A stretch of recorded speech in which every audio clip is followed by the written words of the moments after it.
seenaan lola kanniisaa kun afoola Oromoota ituuf gumbannaa keessatti har'aan tanas beekama.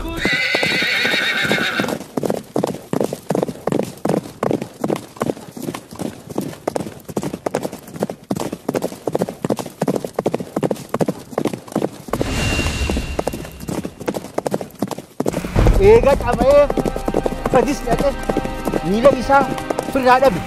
Yaa bakar keenya miilli kee isa kutee. Way warri Gambeella gore bayyana odeeyse warri bimbara gore shakar mawti odeeyse Abdullah Khadija qawwee qulloo geeyse.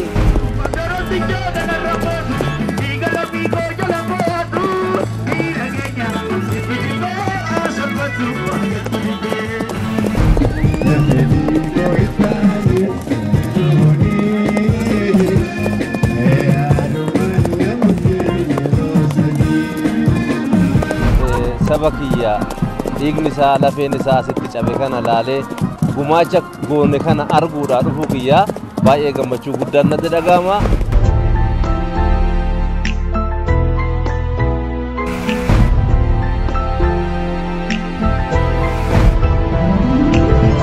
Jabbaha barii ganamuu yakkinis qalamee hin dhumu.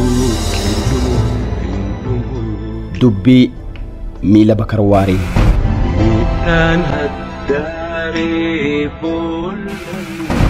Qabsaa'ota murtii guutoo.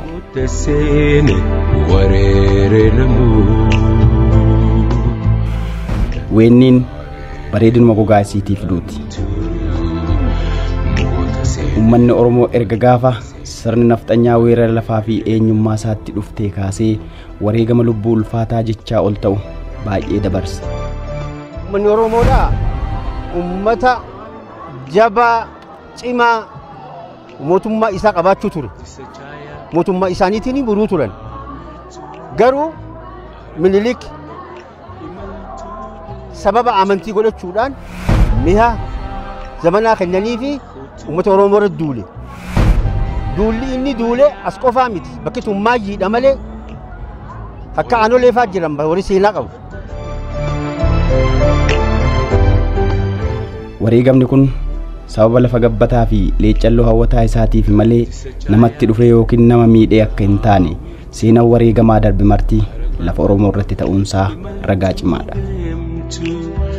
Khantu dhufaa khan khutuu itti dhaalmayaa hin jitu.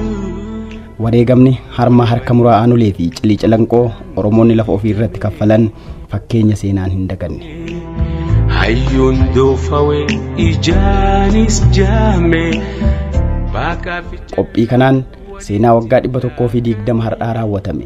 Wareegama qaalii Oromoonni weerartoota nafxanyaa ofirraa qolachuuf taasisan galmee seenaa qabsoo gootota murtii guutoo wareegama cilii calanqoo faana dhoofna.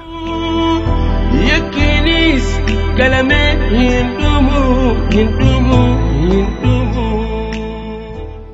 Calanqoon dirree lolaati.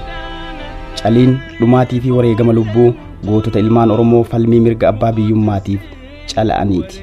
Murtii guutoo gootota Oromoo waraana nafxanyaa qolachuudhaaf lola calanqoo irratti falmatan.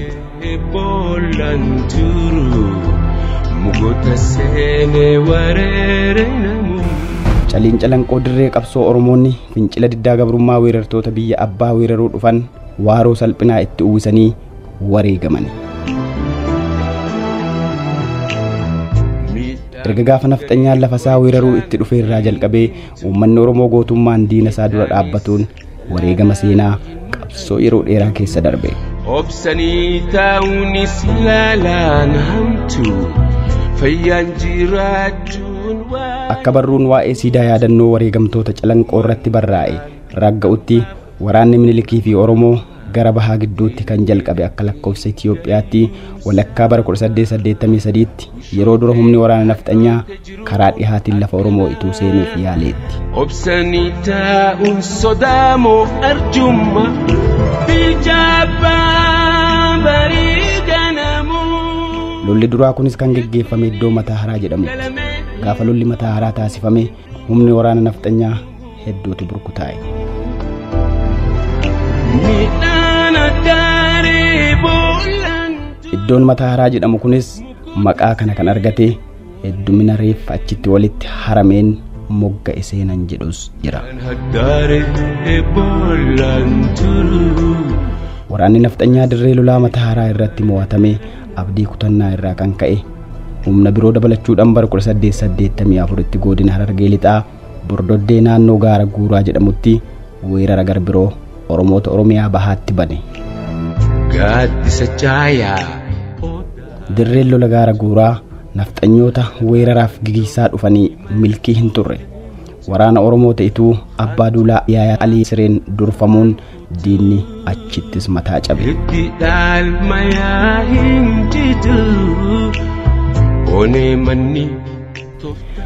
Yaayaa Alii Siree Abbaa Duulaa waraana Oromoo ta'etu kan yeroo sanaati. Goota gamnummaa tooftaa lolaatiin injifannoo seenan hin daganne hojjete. Tooftaan lolaa Alii Siree gaafas itti fayyadame. Tuuta kanniisa Gaaguraa diinatti dhoosee tooftaa kanaan loltoota goota ta'etu deeggaree injifannoon galmeesse seenaa qabsaa'ota Oromoo keessatti dinqisiifannaan yaadatama. Seenaan lola kanniisaa kun afoola Oromoo ta'etuuf umbannaa keessatti har'aan tanas beekama. Jarri waa karaan beeytuu kennumatu deddeemaanii kanniisaan itti duulee Yaayaa Alii Siree faani jechuun hanga yoonaatti afoola hawaasa itti umbannaa keessatti dhugaan kun beekama. Akka barruun waa'ee seenaa calanqoo irratti qophaa'e kun qorataa seenaa Badrii Kabiir wabeeffachuun barreessetti waraanni Minilik yeroo sana meeshaa waraanaa biyya Misiraarraa argatuun yoo weerara dhufu ummanni Oromoo meeshaa waraanaa aadaatiin dura dhaabbataa ture. Ummanni diinni achirraa dhufe meeshaa mi'a agartee ammayyaa kana qabaachaa ture.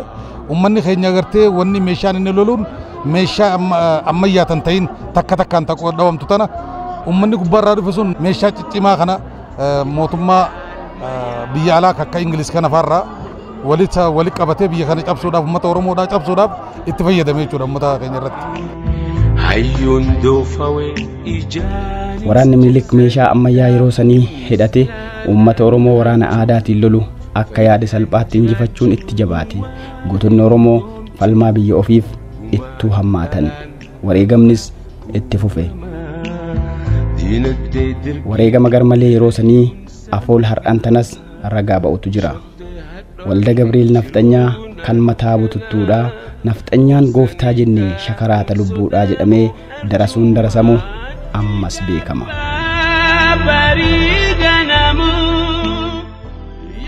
Weerarri nafxanyaa Oromiyaa bahatti yoo qajeele san abbaan biyyaa uummanni Oromoo gootummaan dura dhaabbate wareegama ulfaataa qaanqee ta'ee calaqqisu siidaa ta'ee yoomuu jiraatu baay'ee dabarsees darbe.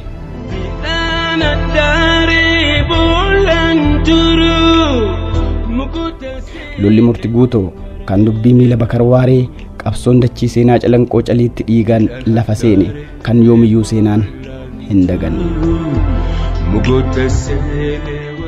Kitti beenu guddoorraa godha geenyu bichi kun wanni calii calanqootti jeef akka namni nama baay'ee dhabar nama biliyoonarra jiru kan asitti dhufe.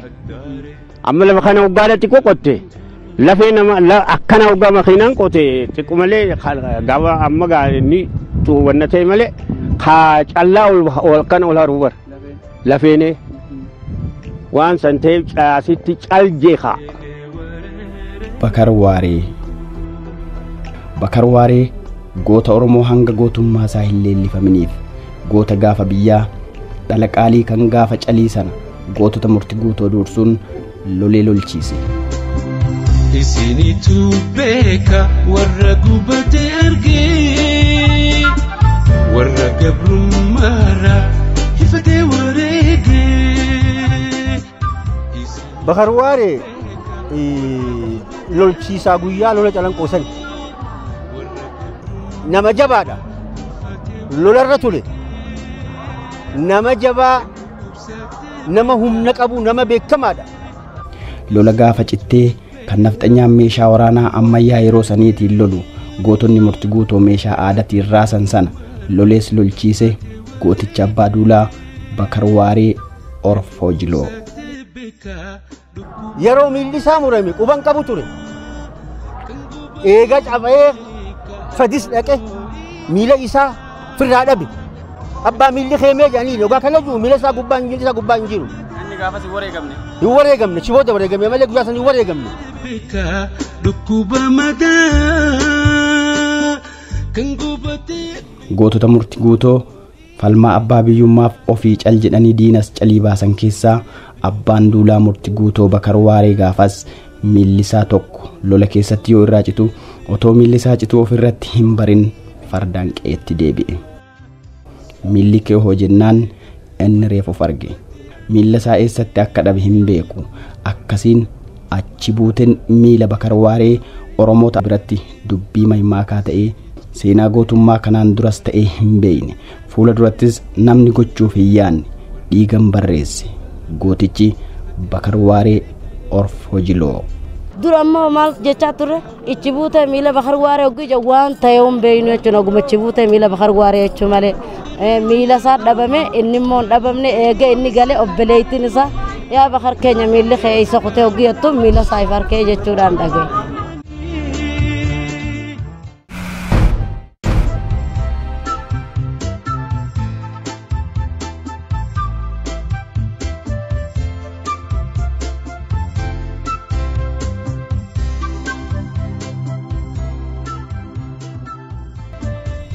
Bara 1887 bara 1887 weerartoonni nafxanyaa yoo calanqoo gayan kan kaan darbu gootota murtii guutoo gooticha abbaa duulaa Bakariin durfamaniin kallacha walitti bahan. Lolaaf wareegama Oromootaa fi weerartoota nafxanyaa gidduutti ta'aa ture kan dhugaa bahu yeroo lola calanqootti gootonni murtii guutoo lola isaan dura iddoo garagaraatti Oromoonni waraana nafxanyaa waliin taasisan irraa akka baratan afoolleettiin waliif dhaamsa dabarsaa turan har'as beekama. Harmallaa harmashan ashilleen harmallaadha way asheen harman qabdu dhaloota moo aanoleedha aanolee ati baantu eenyutu ashee fafeesse way warra abbaa sangeetii eenyu yaameetti geesse goobanaa daaciitinni yoo deddeemtuu dhageesse deddeemtuu waan dhageenye osoo deemtuu nageesse wal lolulleen dur jirti takka sangee sun baasa wal ganulleen dur jirti talma daacee sun baasa jedhaniit tan isaan dura miidhaa aanoleetii fi namoota akka goobanaa darasiidhaan lola daagaa keessatti waliif dhaamaa turan gootonni murtii guutoo. Sila gaafasan warri waliin dhaammatan sun harratti banuu baatanii ummanni keenya silaa hin cabu guyyaa sanillee warra ganee jira keessa karaa bananiifiiti halkan miilikii wajjin wal ta'anii karaa bananiifi malee miilik silaa mi'a ammayyaa kan fedhe silaa fi guyyaa san uummata Oromoo qabsuu hin danda'u ture. Akka seenaarraa dhagayaa jirrutti isaan fuula durarraan odoon dhufin hudduu duubarraan gama duubaatiin naannawanii namni tokko warri biyya kana keessa jiru karaa agarsiisuudhaan uummata keenya gama duubaatiin dhufanii uummata keenya bikka tanatti fixan jechuudha. Manni keenya baay'een bikka tanatti wareegame jechuudhatti seenaan hanga gartee gaanuti uummata abbootii teenya irraa barreetti waan kana kan dhageenye jechuudha. Kunis seenaan sirna nafxanyaan Oromoo irratti ta'e kun marti dhugaa ta'uu ragaa ba'a.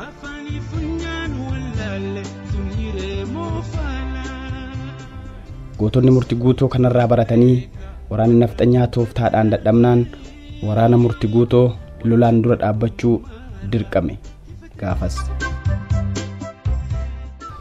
Akkuma maqaa isaanii murtii guutonni afran qalloo waraana Minilik irratti falmii jabaa maalummaa gootota Oromoo isaan barsiisu dirree calanqoo irratti agarsiisan.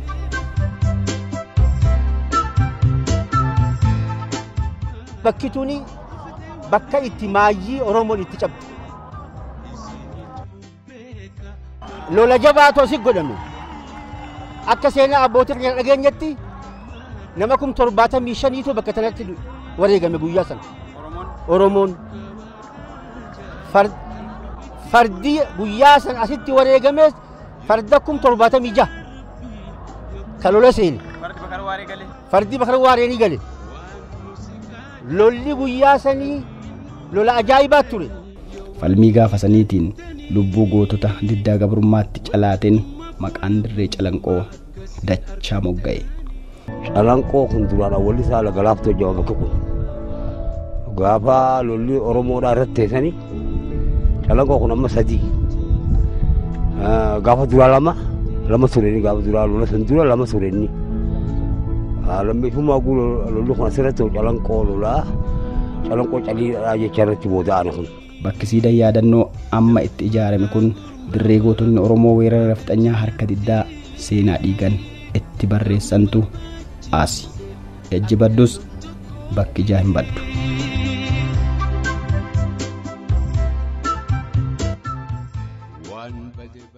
Siidaa calanqoo kana yoo yaadatte maal yaadatte? Seenaa guddoo yaadanna gammachuun nu dhagayama. Seenaan calanqoota guyyaa badii hin qabneeti. Awwadaa irraa akkasitti hawwilee dhufne kanatti seenaa teenya seenaa akka waan har'a dhalanneeti nuti ammaarra. Seenaa calanqoo haakayyuu fi abaabayyuu keenya itti yaadannu nama keenya cufa itti yaadannu gammachuu guddaa. Akkasii yoo yaada bareedaadha akkanumatti haatti dhufu fuunjaa. Ani hawwisaa sirbuu fi fedha awwadaa karambee foqii jala naannawee dhaaba yaadannoon dhaabde galmaangee awwadaa karambee foqii jala naannawee dhaaba yaadannoon dhaabde galmaangee.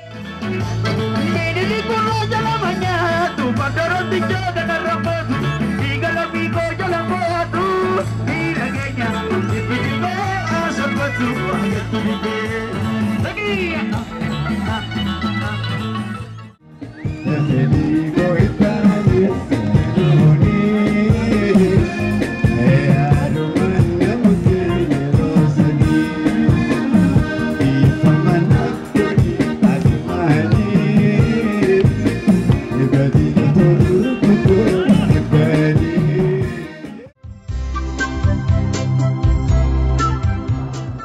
Iddoon tuni iddoo uummanni keenya uummanni Oromoodha sirna Minilik diddaa gartee gabrummaadhaa diddaadhaaf Minilikii wajjin asirratti qabsoo cimaa godhe yeroo san keessatti waraanni inni loluun meeshaan inni loluun meeshaa ammayyaa waan hin qabneef iddoo tanatti uummanni keenya uummanni kumaatamaan lakkaa'amu bakka tanatti wareegame jechuudha. Gaafas gootonni Oromoo afran qalloo gootonni murtii guutoo akka waraanni nafxanyaa yaade salphaatti kan jilbiiffatan hin taane osoo lubbuun jiran biyya ofii hin kennine. Waraana aadaatiin meeshaa ammayyaa yeroo sanii dura dhaabbatan diina calii baasaniis ofiifis cal ta'an lola raajiitu uumame seenan dabareef hima. Xiqqoo waa'ee loloo guyyaa sanii asitti yoo ibsuu fedhe uummanni Oromoo eega caphee galee akkatti ibsa qaba lola guyyaa sanii. Akka jedhan gaafaan ijoolleetiin dhaga. Way warri gambeel lagore bayyana ta'uu deeyse warri biimbara gore shakar mawti oo deeyse Abdullah Khadijaa qawweetu logeeyse kasha duraanii lolee kasha boodaanii deeyse way fi fardaan deeyse ijoollee jijjiga warra eeysumaati geeyse suni waa lolaa miti bada gurboo lafoo gumaata geeyse jedhaniiti lafa kaayawwaan kan uummanni keenya gaafasa.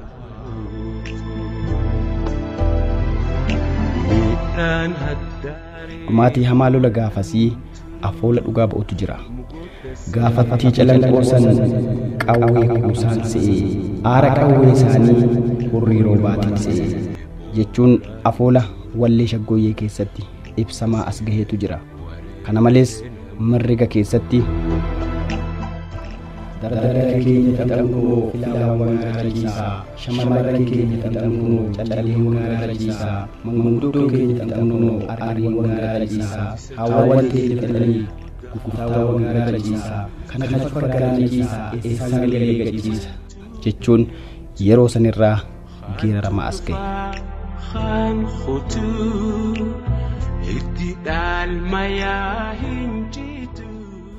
Yeroof dukkana fakkaatuyyuu seenaan gaariin guyyaa isaa eeggatee adii ba'uun hin hafu. Gootonni murtii guutoo gaafas eenyummaa ofii gurguruu diddaa lafa ofii kennuu diddaa sirna nafxanyaa dura dhaabbatan gaafas finciltoota garuu isaan gaafasis har'allee gootota.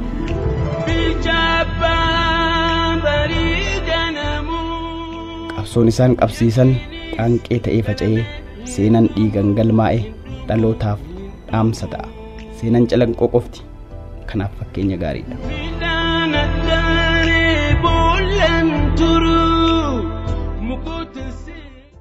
Abbootiin teenya waan isiin hojjetti bara dhibbaa ol yoo dhoofamee turellee har'aan tana seenaan uummata Oromoodhaa seenaan Calanqoo seenaan Bakar Waareefaan himamaa jira. Dhaloonni immaan tanaa maal irraa dhaaluu qabaa? Jecha tokko kaqaaf tokko Dr. Nagaasuun asii jee yoo dhageessan maal je Calanqoo wanni dhufneef guyyaa itti cabne kabajuu osoo hin tahin lafee abbaa keenyaatiin ni jirra jechuuf dhufnee je nuti sara dhaamsa keenya kanuma ni jirra lafee san dhageessisuudhaaf dhufne. Dhaloonni ammaan tanaa wanni godhuu qabu seenaa tana barachuu qaba. Waan abbootiin teenya irra wareegamte san mul'isuu qaba. Deebi'ee haarayoomsuu qaba. Namni waa lamaaf dojan biyya isaa amantii isaatiif namni yogguma takka illee ni wareegama jedhan. Biyya fiitiif wareegamuun kabaja qabdi. Bakar Waaree nuti ijaan hin agarre. Har'aan tana immoo yoggaa waa'ee isaa dubbannu qaama hundaatu nu suukannaawa. Way beeynaa moo hin garre maaliif foon keenya yoggaa isa dubbatan qaamaan nu wadooda qaamaan nu suukannaawa. Dhaloonni ammaan tanaa seenaa isaa tana bakkaan geenyee mul'ifnee waan inni wareegameef san mul'isuun dirqama keenya kun wasa duraa tanuma mul'achaa jirti. Ammallee itti fufu qaba. Dargaggoo waan kana qorattee jabaattee kara barnootaatiinis itti fuftee kara misoomaatiinis jabaattee lafee isaanii san akka bilaash hin taane irra dhaabbannee seenaa isaanii itti himuu qabaa dhadhanii qabanii.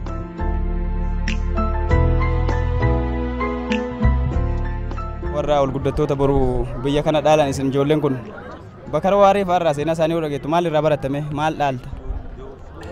Wanni inni isaanirraa dhaalu isaan kun hanqam akka biyya isaanii jaalatan akkasumatti illee akka hanqam takka akka jaalala biyyaa qabaatan irraa inni hubadha.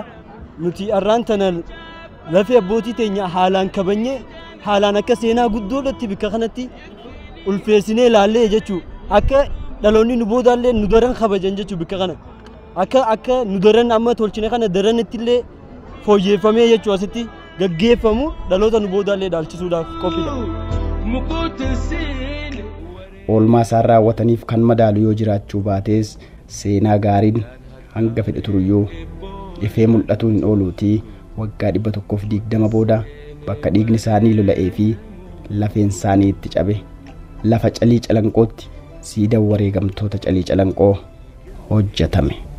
Saba kiyya dhiigni isaa lafeen isaa asitti cabe kana laalee gumaacha goone kana arguudhaa dhufuu kiyyaa baay'ee gammachuu guddaan natti dhaga'ama.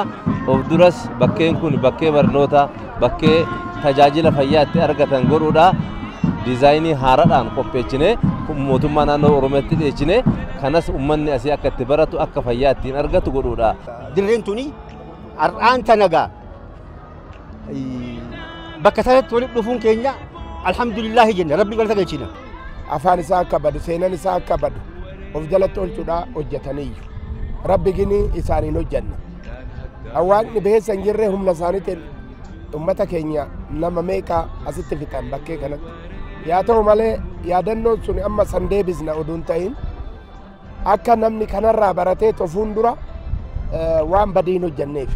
Wareegama qaalii isaan kaffalaniif bara baraan seenaan isaan yaadata.